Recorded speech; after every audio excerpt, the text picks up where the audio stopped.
राधे राधे दोस्तों, आप सभी लोगों का मेरे बाल गणेश चैनल पर स्वागत है। आज मैं आप सभी लोगों को शिव पुराण के श्री रुद्र संहिता के प्रथम खंड के 8वें अध्याय से 10वें अध्याय तक की कथा सुनाने जा रही हूँ। कृपया करके इस वीडियो को पूरा ज़रूर सुने और इसे बीच में ना छोड़ें। तो आइए श्रवण करते हैं शिव पुराण के श्री रुद्र संहिता के प्रथम खंड का 8वां अध्याय, जिसमें ब्रह्मा विष्णु को भगवान शिव के दर्शन का वर्णन किया गया है। ब्रह्मा जी बोले, हे मुनि श्रेष्ठ नारद, हम दोनों देवता घमंड को भूलकर निरंतर भगवान शिव का स्मरण करने लगे। हमारे मन में ज्योतिर्लिंग के रूप में प्रकट परमेश्वर के वास्तविक रूप का दर्शन करने की इच्छा और प्रबल हो गई। शिव शंकर गरीबों के प्रतिपालक, अहंकारियों के गर्व को चूर करने वाले तथा सबके अविनाशी प्रभु हैं। वे हम पर दया करते हुए हमारी उपासना से प्रसन्न हो गए। उस समय वहां उन सुर श्रेष्ठ से ओम नाद स्पष्ट रूप से सुनाई देता था। उस नाद के विषय में मैं और विष्णु जी दोनों यही सोच रहे थे कि यह कहाँ से सुनाई पड़ रहा है।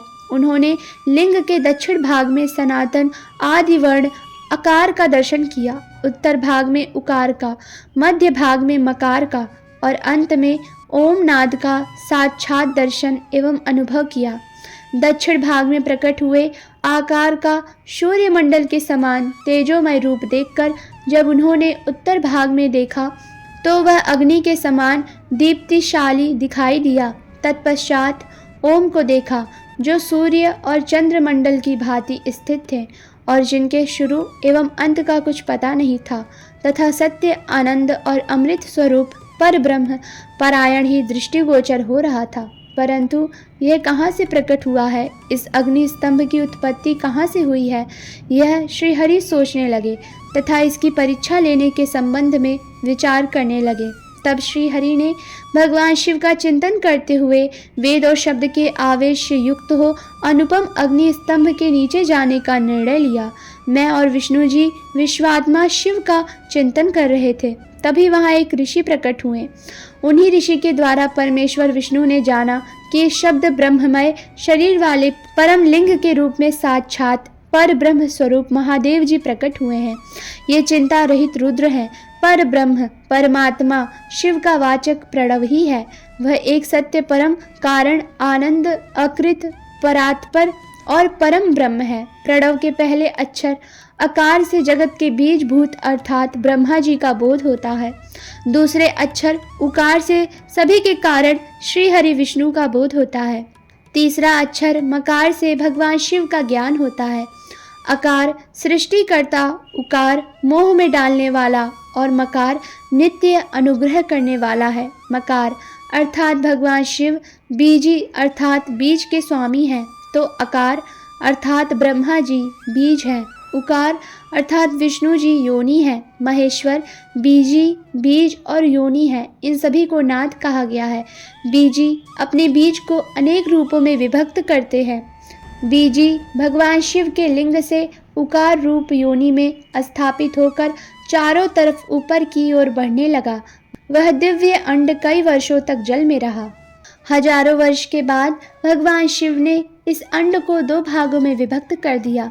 तब इसके दो भागों में से पहला सुवर्णमय कपाल ऊपर की ओर स्थित हो गया, जिससे स्वर्ग लोक उत्पन्न हुआ तथा कपाल के नीचे के भाग से 5 तत्वों वाली पृथ्वी प्रकट हुई। उस अंड से चतुर्मुख ब्रह्मा उत्पन्न हुए, जो समस्त लोकों के सृष्टा है। भगवान महेश्वर ही अ, उ, व, म त्रिविध रूपों में वर्णित है। इसलिए ज्योतिर्लिंग स्वरूप सदाशिव को ओम कहा गया है। इसकी सिद्धि यजुर्वेद में भी होती है। देवेश्वर शिव को जानकर विष्णु जी ने शक्ति संभूत मंत्रों द्वारा उत्तम एवं महान अभ्युदय से शोभित भगवान शिव की स्तुति करनी शुरू कर दी।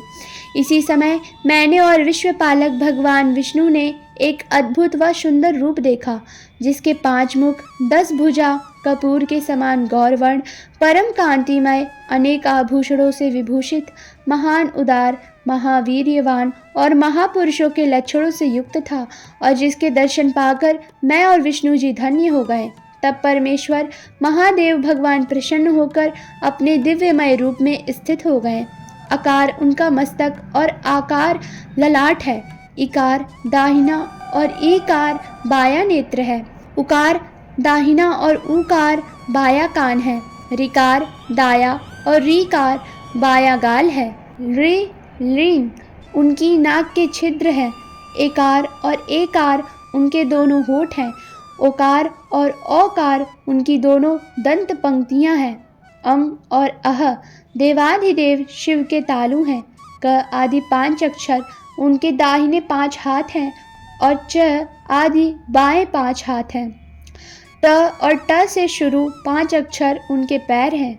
पकार पेट है। फकार दाहिना और बकार बायां पार्श्व भाग है। भकार कंधा, मकार हृदय है। हकार नाभि है। यह से स तक के 7 अक्षर 7 धातुएं हैं जिनसे भगवान शिव का शरीर बना है। इस प्रकार भगवान महादेव व भगवती उमा के दर्शन कर हम दोनों कृतार्थ हो गए। हमने उनके चरणों में प्रणाम किया। तब हमें 5 कलाओं से युक्त ओमकार जनित मंत्र का साक्षात्कार हुआ। तत्पश्चात महादेव जी ओम तत्वमसि महावाक्य दृष्टिगोचर हुआ, जो परम उत्तम मंत्र रूप है। इसके बाद धर्म और अर्थ का साधक बुद्धि स्वरूप 24 अक्षरीय गायत्री मंत्र प्रकट हुआ, जो पुरुषार्थ रूपी फल देने वाला है। तत्पश्चात मृत्युंजय मंत्र, फिर पंचाक्षर मंत्र तथा दक्षिणामूर्ति व चिंतामणि का साक्षात्कार हुआ। इन 5 मंत्रों को विष्णु भगवान ने ग्रहण कर जपना आरंभ किया। ईशो के मुकुट मणि ईशान है, जो पूरा तत्व पुरुष है। हृदय को प्रिय लगने वाले, जिनके चरण सुंदर हैं, जो सांप को आभूषण के रूप में धारण करते हैं, जिनके पैर व नेत्र सभी ओर हैं, जो मुझ ब्रह्मा के अधिपति, कल्याणकारी तथा सृष्टि पालन एवं संहार करने वाले हैं, उन वरदायक शिव की मेरे साथ भगवान विष्णु ने प्रिय वचनों द्वारा संतुष्ट चित्त से स्तुति की। तो आप सभी बोलिए गौरी शंकर की जय।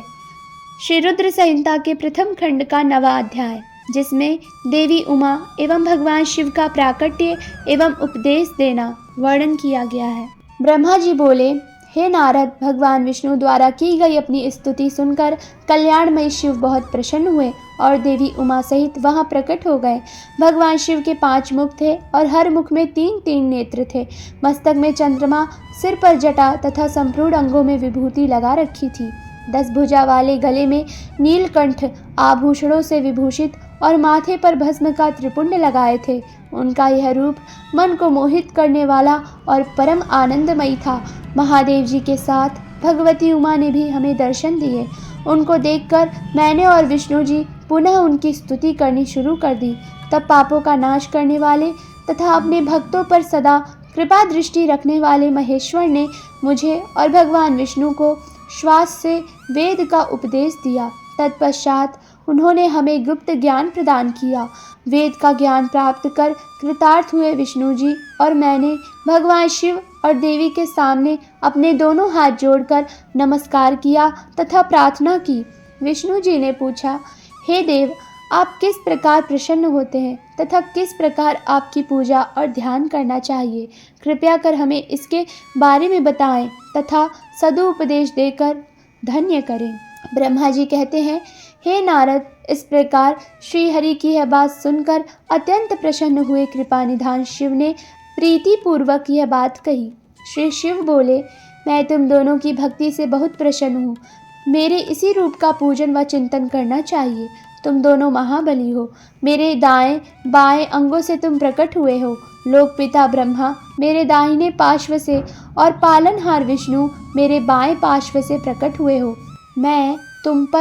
मैं भली भांति प्रसन्न हूँ और तुम्हें मनोवांछित फल देता हूँ। तुम दोनों की भक्ति सुदृढ़ हो। मेरी आज्ञा का पालन करते हुए ब्रह्मा जी आप जगत की रचना करें तथा भक्त विष्णु जी आप इस जगत का पालन करें। भगवान विष्णु बोले, प्रभु, यदि आपके हृदय में हमारी भक्ति से प्रीति उत्पन्न हुई है और आप हम पर प्रसन्न होकर हमें वर देना चाहते हैं, तो हम यही वर मांगते हैं कि हमारे हृदय में सदैव आपकी अनन्य एवं अविचल भक्ति बनी रहे। ब्रह्मा जी बोले, हे नारद, विष्णु जी की यह बात सुनकर भगवान शंकर प्रसन्न हुए। तब हमने दोनों हाथ जोड़कर उन्हें प्रणाम किया। शिव जी कहते हैं, मैं सृष्टि, पालन और संहार का करता हूँ। मेरा स्वरूप सगुण और निर्गुण है। मैं ही सच्चिदानंद निर्विकार परम ब्रह्म और परमात्मा हूँ। सृष्टि की रचना, रक्षा और प्रलय रूप गुणों के कारण ही मैं ब्रह्मा, विष्णु और रुद्र नाम धारण कर 3 रूपों में विभक्त हुआ हूँ। मैं भक्तवत्सल हूँ और भक्तों की प्रार्थना को सदैव पूरी करता हूँ। मेरे इसी अंश से रुद्र की उत्पत्ति होगी। पूजा की विधि विधान की दृष्टि से हम में कोई अंतर नहीं होगा। विष्णु, ब्रह्मा और रुद्र तीनों एक रूप होंगे। इनमें भेद नहीं है। इनमें जो भेद मानेगा वह घोर नरक को भोगेगा। मेरा शिव रूप सनातन है तथा सभी का मूलभूत रूप है। यह सत्य, ज्ञान एवं अनंत ब्रह्म है। ऐसा जानकर मेरे यथार्थ स्वरूप का दर्शन करना चाहिए। मैं स्वयं ब्रह्मा जी की भ्रुकुटी से प्रकट होऊंगा। ब्रह्मा जी, आप सृष्टि के निर्माता बनो। श्री हरि विष्णु इसका पालन करें तथा मेरे अंश से प्रकट होने वाले रुद्र प्रलय करने वाले हैं। उमा नाम से विख्यात परमेश्वरी प्रकृति देवी हैं। इन्हीं की शक्ति भूता वाग देवी सरस्वती ब्रह्मा जी की अर्धांगिनी होंगी और दूसरी देवी जो प्रकृति देवी से उत्पन्न होंगी लक्ष्मी रूप में विष्णु जी को शोभा बढ़ाएंगी तथा काली नाम से जो तीसरी शक्ति उत्पन्न होंगी वह मेरे अंशभूत रुद्रदेव को प्राप्त होंगी। कार्य सिद्धि के लिए वे ज्योति रूप में प्रकट होंगी। उनका कार्य सृष्टि पालन और संहार का संपादन है। मैं ही सृष्टि पालन और संहार करने वाला रज आदि तीनों गुणों द्वारा ब्रह्मा, विष्णु और रुद्र नाम से प्रसिद्धि हो तीनों रूपों में प्रकट होता हूँ। तीनों लोकों का पालन करने वाले श्री हरि अपने भीतर तमोगुण और बाहर सत्व गुण धारण करते हैं।